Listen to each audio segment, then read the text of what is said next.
value creation is a fun way to run an organization. It makes fun for the customers because they get what they want and need. It's fun for the staff because they're doing something that's meaningful. And it's even more fun for the firm and the shareholders because they make exponential amounts of money. And the age of value creation is, in fact, taking the ideas of Agile from software and applying them to the whole firm. And the result, unbelievable returns, exponential growth compared to firms that are focused on making money.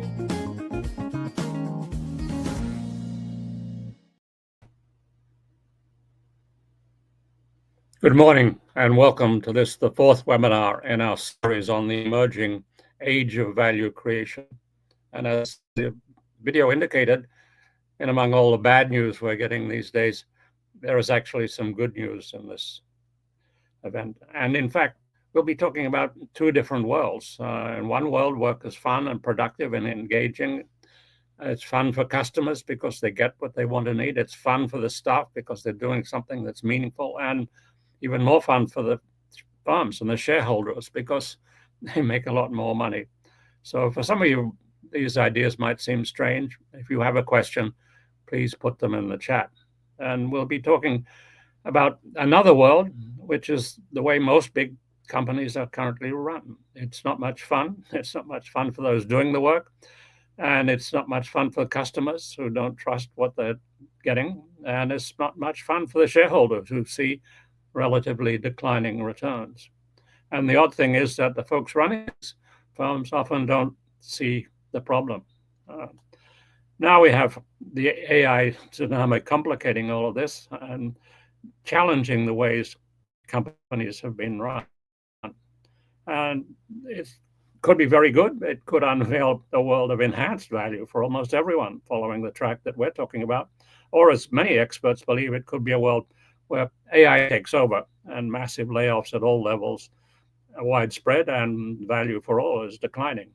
But like Jensen Huang, I'm an optimist about AI. And like other major technological changes, there will initially be major disruption, no question about that. But like every other major technology change, there is ultimately bring amazing benefits to the whole human race. I'm not an expert on AI, but fortunately we have here today two world experts on how to deal with a radical change and how to cope with things that have all sorts of unexpected effects. And we'll be talking about value creation at the frontier, building the capability to deal with AI. And we have Patrick Reilly, who spent decades helping senior leaders in developing their executive presence, now specializing in developing the intelligence needed to support AI. And Erika Powell, an expert in using creativity to change the conversation and turning conflict into opportunity. They'll be asking you, where is your workplace and where your company fits into this? Do you recognize your workplace in the stories and worlds that they're talking about? Are you happy in the world that you're in? Would you like to transition to a better world? And as you listen to the presentations, you may be having questions about what you're hearing, and so please put them in the chat. We'll be happy to answer them either here or online. We want you to understand what it means for you and your world, and only you can make that kind of decision. So we're documenting the elements of what's involved in a series of webinars. And in the Management Summit in Lisbon, September 23rd and 24th, there'll be much more interaction than we can do here online. So here's the webinar today, and take it away, Patrick and Erika.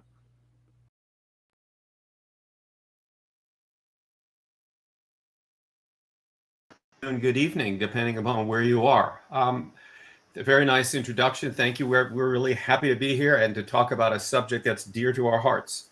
One thing I wanted to start out with, Steve, is we fully concur that this is the change with artificial intelligence and value creation is similar to many other significant transitions that have happened before. The difference here is it's happening a lot faster and there's more risk involved. A number of years ago, I worked with a NASCAR driver or a racing car driver, and he was wrecking a lot. And the calculus that we had to come up with, which is similar to what we're looking for here, is what's the maximum speed that you can make the change happen and not have risk that's calamitous. So that's what we're going to be looking at, and we're going to be sharing some of what we've learned. Our goal today is this.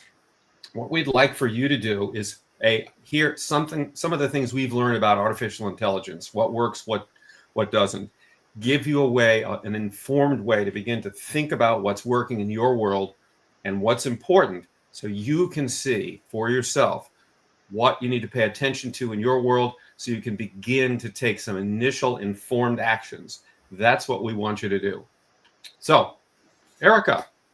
Yeah, there are two questions that we really want you to think about as we go through our conversation today. One, what is it that you will do differently as a leader now that you've heard these stories from the field, now that you've heard these insights? And two, how will you make an impact as a leader? And we really believe that in order to do that, you have to build your leadership muscle for AI. I believe Patrick has a story about a brand that we're all very familiar with to kind of kick us off and get us thinking about how do we strengthen this muscle? How do we build that capacity? So yes, I do. I have a few stories, and we're going to tell quite a few stories today to hopefully best convey our perspective. So regardless of where you are, we're pretty sure that everyone has been to or at least knows about McDonald's or will confess to knowing about McDonald's. McDonald's, like many corporations these days, decided to bring in an AI bot from one of their vendors to help with their McNuggets. And they turned over the sale of McNuggets to the AI bot. Well, something happened that didn't go so well. What happened is that when mom and dad went through the line, went through the drive-in and ordered a bag for the family, what started happening is that the number of McNuggets were coming out were in the hundreds. So it was tenfold, sometimes 100-fold more than what the people ordered. Guess what happened? A short time later, McDonald's canceled the order, and they decided to have to go back and using regular people to make those orders. So that's one way that it can go if you don't pay attention, if you're not certain about make it work, and use the AI well. Here's another story, the flip side. A well-known big biotech organization, the CEO and senior management decide that in order to get a new cancer tool or instrument out into the marketplace, that they're going to use artificial intelligence. They select a woman to lead the project because of her knowledge, experience, and I think more who she is and how she gets things done. She, like everyone else in the firm, is an MD. Some of them are MDs and PhDs. You might be familiar with firms like that. And of course, as Marie, we'll call her Marie, starts trying to bring this forward with the logic, with the data, with all the science behind why they need to do this, why the world needs this next new cancer tool, it falls on deaf ears with her colleagues. It did not work. Now, it's part of the plan, but what she had to do, what I would say, was cajoling, nudging, doing in-the-moment demos, getting the business people and the science people to talk together. She did some polling of folks. She found some people who in the change world we call early adopters, who started to buy into it. Sorry if my tongue got twisted there. And ultimately, it happened. It launched and it was successful. But what we want you to be aware of is it was not just the data. It was not just the science. It was not just the tools. It was the leadership effort of, in Marie in this case, to use her influence skills, her communication skills to make this happen. One very important point. So what you probably hear from Patrick's stories, if we were all gathered together in a room, we'd probably say, well, what did you notice? What did you hear in those stories? Is that AI is really an invitation to think differently, right? When we think about building that leadership muscle for AI, we actually have to think back to Albert Einstein, who said, we can't solve problems by using the same kind of thinking we used when we created them. And what that really means is that in this atmosphere of increased complexity, increased ambiguity, we actually have to think about things differently. For a long time, we define success in business as profits. But with the advent of AI, we want to challenge you to look at this being an opportunity for value creation. And we have some data from Steve Denning that if you are interested in getting a hold of that, reach out to Joey Spooner and he'll make sure you get that. The data is really interesting because it says companies who focus on value creation actually make more money than those who focus on exclusively trying to make a profit. So again, reach out to Joey if that's something you're interested in. We really think that AI is a leadership and human challenge, not so much the technical challenge that we're used to solving problems with or approaching problems like this with. So now I'm going to tell you a little story. I want you to meet my buddy, my pal, Gene Margalis. I've worked with Gene for a number of years. He's a CEO in the hospitality industry. And one of the things that Gene has brought me in to do is to work with his team around how to best integrate AI into their business operations. So we've been doing some work around how do we use it for performance reviews and how do we use it for AI, for hiring. How can we use AI for hiring? And he's asking really good questions. You know, he's asking things like, hey, with an industry like hospitality that is so human centered, you know, how do we make sure that AI and the leaders that are potentially going to use AI enabled tools in his industry and in his organization, how do we make sure that they can still have that connection, that empathy, that presence that you need in his industry and not replace folks? So I want to let you in on a little secret. Patrick, do you want to tell him or should I? Oh, well, just so you understand, our friend there, Gene, he's not real. Erika never worked with him. This is totally a story. So we started and we used, in this case, we used ChatGPT and we created this CEO that she was just talking to you about. So it's all made up. Okay. So again, something to pay attention to. But what does this mean? It means a few things. One, if you're going to use artificial intelligence effectively, you have to pay attention. You have to know what you want. The two criteria I'm most conversant with is be precise and provide context. When you do that, the AI gives you better answers. You have to be aware of how it is that you're going about using it to meet your goals and objectives. You have to be smart about it. You have to bring your right energy and attention. And in prompting, which is the term used to ask questions, you want to be aware of inaccurate outputs that could possibly come. The term in common usage that most of us will learn are hallucinations. And you have to use your experience, your ability to discern, to look at that and say, is this right? Does it seem correct? Is there the right information or the right input into the AI that's giving me accurate output? And the answer is not always. So you have to be smart. Okay? So we're not getting away from that. Sorry, people. That's how it goes. Okay? But be good with it. Okay. You also have to be aware of the bias. So what you all didn't see behind the scenes was that when Patrick put into his chat GPT, hey, create a CEO, he got Gene Margalis. When I put, hey, create a CEO, I played the role of a manager who's trying to get it done. Someone needs a quick answer. I got an African-American CEO. Okay, that's awesome. Patrick got a white CEO. I got a Black African-American male CEO. But as he and I were talking about this particular example, what we both realized is that ChatGPT defaulted to a male, right? So Patrick had put in a lot of inputs to specify what he wanted. I didn't put in any, but we both got male. And it will, as a leader, make you think about, is this defaulting to certain identities or certain norms or certain standards that we actually know have changed and may need to be challenged?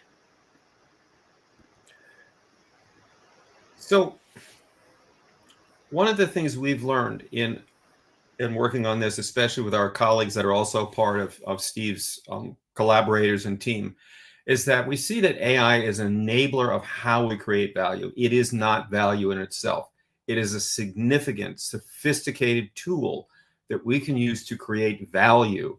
And value, when we look at it, is providing something that the customer wants from us, or the customers want from us. So remember, again, without being too pushy about this, you have to bring your expertise and your experience to the table to make this happen. Otherwise, it doesn't come out well. And so you have to develop your adaptive intelligence. And what do I mean by that? I mean this, that there's 3 core components as I try to assess and look at the situation. What are the connections that are needed to make this work? Who do I need to connect with? What are the technologies that need to connect to make this work? Secondly, what's the context within my team or organization? What's happening there? Do we have a new leader? Do we have some new tools? Do we have new customers we're working with? And then lastly, what are the conditions we're in? What's happening in the marketplace now? What's changing with the economics? Are there tariffs that are impacting what we're doing? And then lastly, you have to take a look at those 3 together systemically to come up with an approach to move forward in the best way possible. If you don't do that, you're not going to get the kind of and the level of quality of results you're looking for.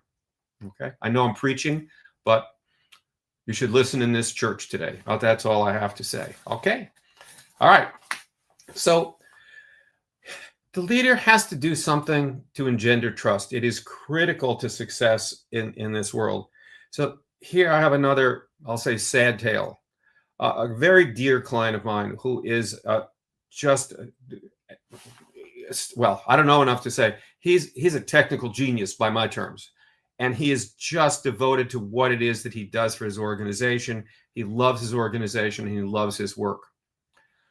A week or 2 ago, when I'm meeting with him, he is just a very upset man. He's very unhappy.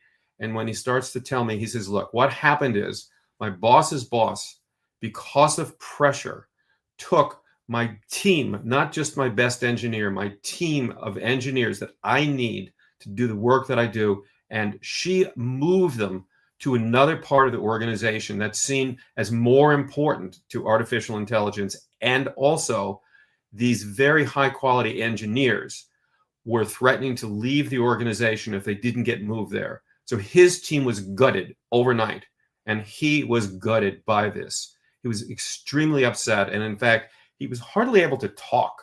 And so his commitment was challenged. He was upset. He didn't know what to do. And because of the significance of artificial intelligence and some of the moves that leaders are going to make, some things will change that are not ideal for us. So again, you have to pay attention to that. He, in my experience, had never been topped down before in this organization. He'd been there for a long time. It was not something he was used to. He was very, very upset.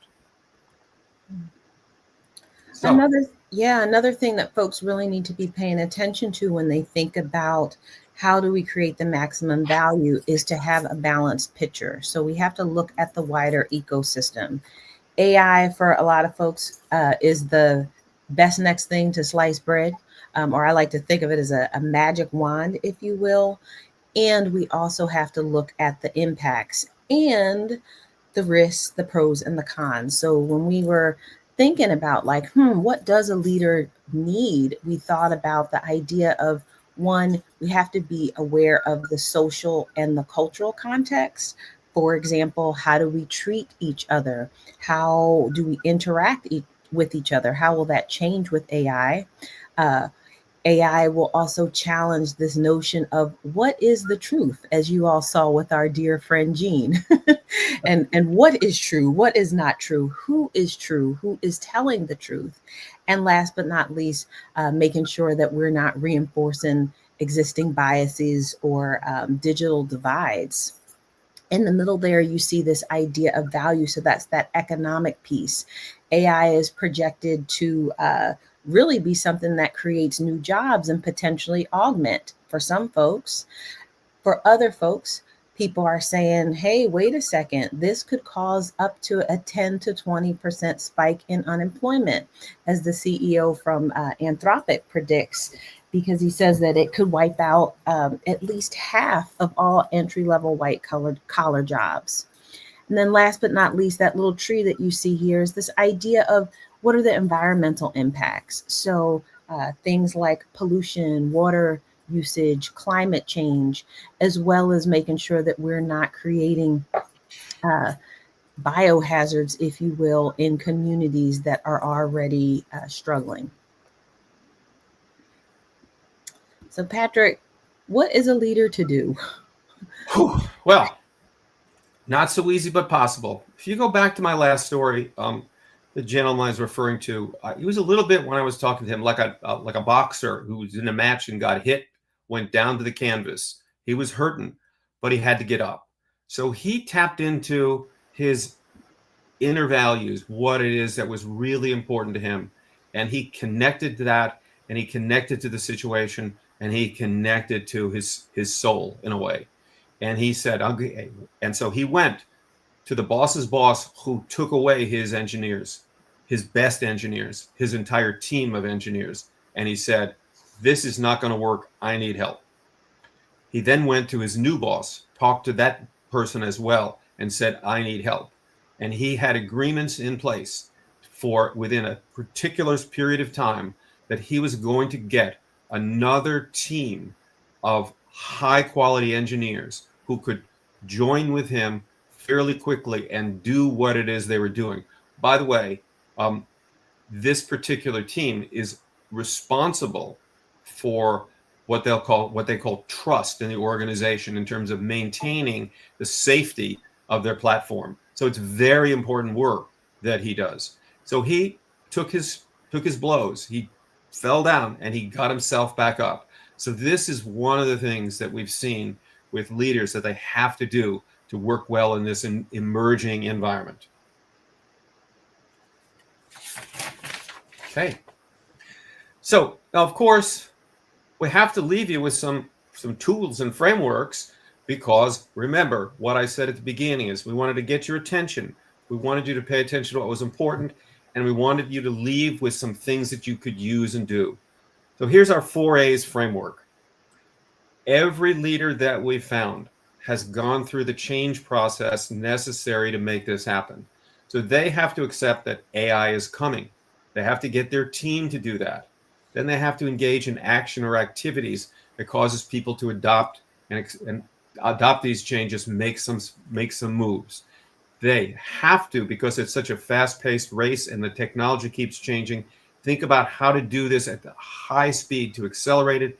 And to come back to our point again, and we'll attribute the adding value to one of our colleagues, Hunter Hastings, who's probably watching in with us today. Have to think about, how do you use this to add value? How do you do this to create value for your customers? And I would also posit your internal customers, your team. How do you create this situation in that way? Now, the second part of that is how do you make this happen? How do you execute on these 4A's? So of course, we now have the 4 ways that we have found. I don't know, it's kind of a 4 kind of day, if you would. Apparently my friend Y, who's Chinese, tell me 8 is a good number in Chinese, but I don't know enough about that.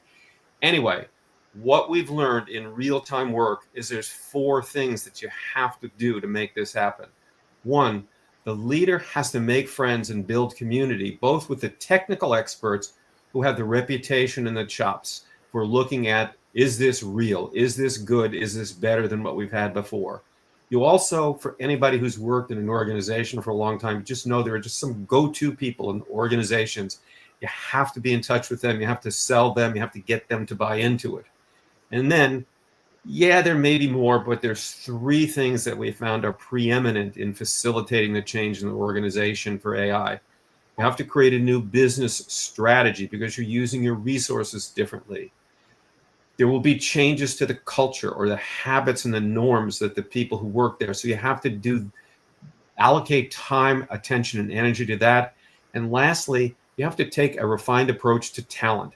You have to figure out new people that you have to get in. You have to figure out new ways to get them.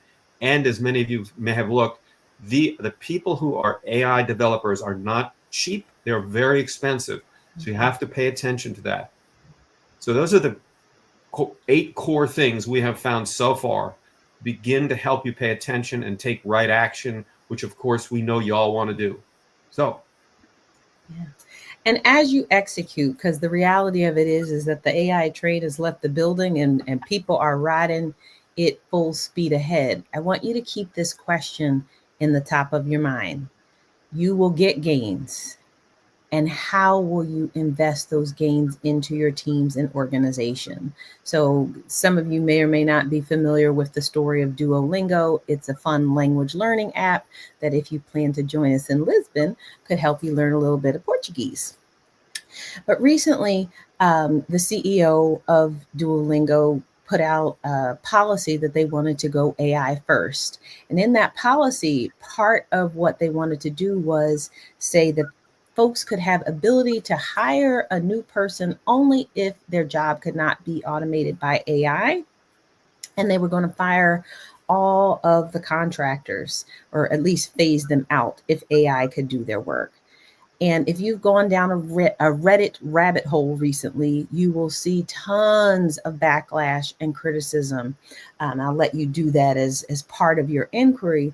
But really, when you think about the lessons learned from that Duolingo example, the CEO has since backtracked and clarified what he meant by AI first. What constituents were saying was that, hey, you're creating all of these gains, you're eliminating jobs, et cetera, et cetera, et cetera. But what do we get in terms of value in return? How will that be reinvested into the team, the organization? And when we think about that ecosystem that we talked about previously, into the world, even into the environment, into our social networks and the sort. So one of the things that we want to leave you with is a real paradigm shift. For so long, we talked about AI being the new finish line. And what Patrick and I have discovered as we've worked with our clients, as we've been watching this emerging phenomena, if you will, is that this is not about a finish line anymore. This is actually about a new frontier, meaning our folks from a skills perspective really need to be trained in systems and be able to work with emergence, be able to see the interconnectedness of these systems and how they interact with AI within an organization. And also, as Patrick has really well illustrated through a number of his stories, be able to work with the relationships and the networks that make a business go. That is actually how you create value. So I think we have a little bit more time for some Q&A. Patrick, I know we see some comments coming in there. Any questions tickle your fancy? Well, I saw one about the culture changing. And let's just say unequivocally, with a firm hand, yes, the culture will change. There will be some habits. There will be some skills that people need to develop. In fact, to learn how to use the AI tools that are used in the organization. However, it's more about the behaviors that people will need to adopt and adjust. And what I have seen historically is that the change research remains the same. It always turns into a bell curve. And some people will get with it easily, and some people will not.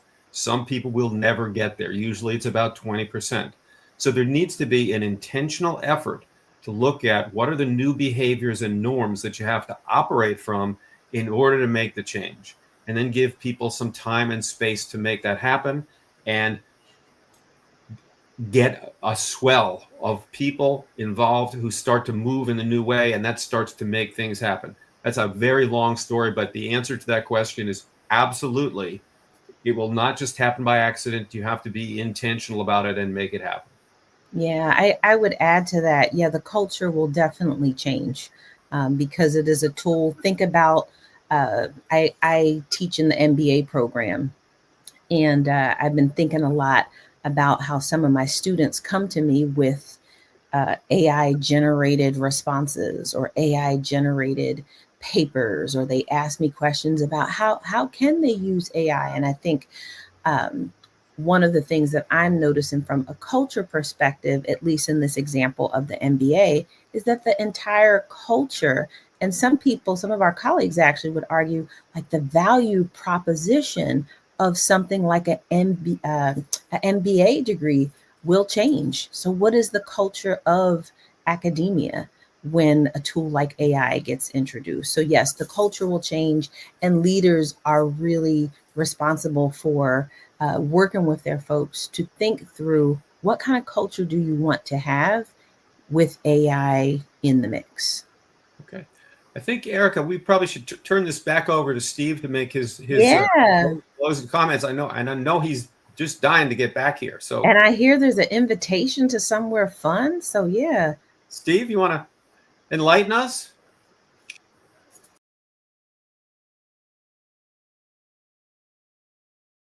Are you interested in change? Are you interested in making your organization more productive? Are you interested in having a workplace that's fun, that's exciting? In Lisbon in September, there's a fun conference happening. It's light, it's energetic, and it's about creating value faster. You will encounter a different way of running an organization, a different way to create value for your customers, a different way to create an inspiring workplace in touch with the times, taking advantage of digital, taking advantage of AI, creating the firm of the future. Come to the Lisbon conference, September 23rd and 24th.